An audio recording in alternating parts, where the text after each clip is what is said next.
Subscribe कीजिए career गुरुजी channel को और उसके बाद इस घंटी के निशान को दबाना तो बिल्कुल ही मत भूलना हमारी वीडियो सबसे पहले देखने के लिए।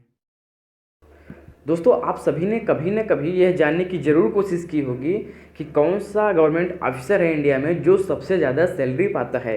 तो आप पाए होंगे कि मोदी जी पाते हैं, प्रधानमंत्री पाते हैं, राष्ट्रपति पाते हैं। तो कौन पाते हैं सबसे ज़्यादा सैलरी और क्या है क्राइटेरिया, मैं आपको 1 नंबर से 10 नंबर तक मैं कैटेगराइज करके आपको बताने वाला हूं। तो आप इस वीडियो को एंड तक देखते रहिएगा, आपको सब कुछ समझ में आ जाएगा। नमस्कार दोस्तों, मेरा नाम है दीप और आप देख रहे हैं करियर गुरुजी। तो चलिए वीडियो को स्टार्ट करते हैं।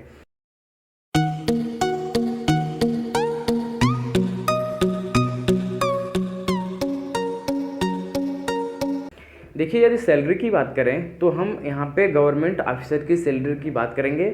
हम प्राइवेट ऑफिसर्स की बात नहीं करेंगे क्योंकि हम यहाँ गवर्नमेंट सेक्टर की पहले बात करते हैं। प्राइवेट ऑफिसर की बात करें तो सैलरी कुछ फिक्स नहीं होती, घटती बढ़ती रहती है। वही बिजनेसमैन की सैलरी की बात करें तो कोई बिजनेसमैन इतना ज़्यादा कमाते हैं कि आप सोच भी नहीं सकते, और गवर्नमेंट ऑफिसर से पता नहीं कितने गुना ज़्यादा कमाते हैं। यदि हम गवर्नमेंट सेक्टर की बात करें तो सबसे ज़्यादा सैलरी आप सोच रहे होंगे किसे मिलती है? प्रधानमंत्री को, राष्ट्रपति को? जी बिल्कुल नहीं, न तो प्रधानमंत्री को मिलती है, न तो राष्ट्रपति को मिलती है, किसी और को ही मिलती है सबसे ज़्यादा सैलरी। तो किसको मिलती है, चलिए आपको बताते हैं। देखिए, यदि प्रधानमंत्री और राष्ट्रपति की बात करें तो आप कई लोगों से ये सुने होंगे कि सबसे ज़्यादा सैलरी वो प्रधानमंत्री को मिलती है या राष्ट्रपति को मिलती है। तो ऐसा आपने कई बार सुना होगा। जी हाँ, ठीक है, सबसे ज़्यादा सैलरी प्रधानमंत्री राष्ट्रपति को नहीं मिलती है अगर व्यवहारिक तौर पे देखा जाए, लेकिन उनकी सैलरी ठीक ठाक है।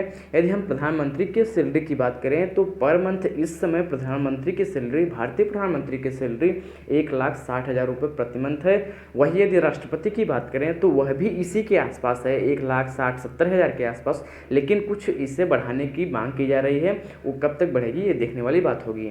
अब हम बात करेंगे कि जो गवर्नमेंट ऑफिसर हैं ये प्रधानमंत्री और राष्ट्रपति से ज़्यादा पाते हैं, मैं उनकी बात करूंगा। सबसे पहले बात करते हैं फर्स्ट नंबर की। जो फर्स्ट नंबर पे आते हैं वो डिफेंस एंड इंटेलिजेंस एजेंसी के चीफ और चीफ सेक्रेटरी सबसे ज़्यादा सैलरी पाते हैं। यदि इनकी एवरेज सैलरी की बात की जाए तो इनकी एवरेज सैलरी 2 लाख से 2.5 लाख पर मंथ बैठती है। वो चाहे सीबीआई के चीफ ऑफिसर हों, चाहे डिफेंस के हों, चाहे इंडियन आर्मी, इंडियन नेवी, चाहे चीफ सेक्रेटरी हो किसी स्टेट के, तो इनकी सैलरी जो होती है वो 2 से 2.5 लाख रुपए प्रति मंथ बैठती है। और ये मोस्टली आईएएस या आईपीएस ऑफिसर होते हैं जो कि हाई सैलरी पाते हैं और ये बहुत ज़्यादा एक्सपीरियंस होते हैं, तब जाके उस सैलरी तक पहुँच पाते हैं। अब दूसरी नंबर की बात करें वो आईएएस ऑफिसर होते हैं जो डीएम होते हैं, और जो अन्य स्टेट्स लेवल के अथॉरिटीज़ होते हैं तो उनको सैलरी मिलती है। यदि उनकी एवरेज सैलरी की बात की जाए तो वो भी 2.25 लाख के आसपास उनकी एवरेज सैलरी बैठती है, 2 से 2.25 लाख के आसपास। अब तीसरे नंबर की बात करें वो है chief scientist at DRDO and ISRO. यदि चीफ साइंटिस्ट कोई है डीआरडीओ एंड इसरो का तो वो भी काफ़ी अच्छी सैलरी पाता है। उसकी एवरेज सैलरी की बात की जाए तो 1.5 लाख रुपए प्रति मंथ बैठती है। अब चौथे नंबर की बात की जाए तो वो आते हैं PSUs engineer and railway engineer. PSUs के इंजीनियर्स और रेलवेज के इंजीनियर भी काफ़ी अच्छी सैलरी पाते हैं। यदि इनकी सैलरी की बात की जाए तो इनकी एवरेज सैलरी जो आती है 1 लाख रुपये प्रति मंथ आती है। अब अगले नंबर की बात करें तो आते हैं वो statistics officer and finance officer. Finance officer और स्टैटिस्टिकल ऑफिसर की सैलरी की बात करें तो उनकी सैलरी बैठती है एवरेज लगभग 95 टू 1 लाख रुपए प्रति मंथ उनकी सैलरी बैठती है।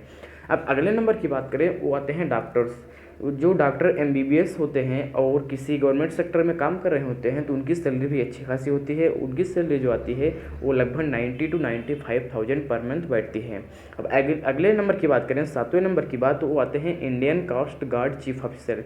इंडियन कास्ट गार्ड में जो चीफ ऑफिसर होते हैं उनकी सैलरी लगभग 90 टू 95,000 पर मंथ बैठती हैं, जिसमें मोस्ट ऑफ द पीपल्स होते हैं आईएएस भी होते हैं, सीडीएस चीफ होते हैं, एनडीए के चीफ होते हैं जो उसमें होते हैं, वो कमांडर होते हैं, चीफ कमांडर, इन सबको सैलरी मिलती है। अब 8वें नंबर की बात करें वो आते हैं यूनिवर्सिटीज़ के प्रोफेसर। जो टॉप यूनिवर्सिटीज़ के प्रोफेसर हैं उनकी सैलरी भी लगभग 90 टू 95,000 पर मंथ बैठती है, या कुछ तो लाख रुपए के ऊपर भी पाते हैं। अगली बात करें 9वें नंबर की तो आती है डिफेंस जॉब। डिफेंस जॉब की बात करें तो उनकी सैलरी होती है लगभग 80,000 पर मंथ, और ये मोस्ट ऑफ द एनडीए और सीडीएस ऑफिसर होते हैं जो एनडीए और सीडीएस के थ्रू वहाँ पे जाते हैं। लास्ट नंबर की बात करें, 10वें नंबर की बात करें, वो होता है एसबीआई बैंक पीओ और आईबीपीएस बैंक पीओ। जो बैंक पीओ होते हैं मतलब बैंक के असिस्टेंस मैनेजर या मैनेजर, उनकी सैलरी भी अच्छी खासी होती है, जो 80 to 85,000 पर मंथ बैठती है। तो मैं आपको कैटेगरी बता दिया। First category defence and intelligence chiefs, जो मोस्टली आईएएस ऑफिसर होते हैं, जो हाईली रेपुटेटेड होते हैं वो। दूसरे नंबर के आईएएस। तीसरे नंबर पे साइंटिस्ट इसरो एंड डीआरडीओ के। चौथे नंबर पे पीएसयूज एंड रेलवेज इंजीनियर्स। पाँचवें नंबर पे स्टैटिकल एंड फाइनेंस ऑफिसर। छठवें नंबर पे डॉक्टर्स जो कि एमबीबीएस होते हैं। सातवें नंबर पे Indian coast guard chief officer.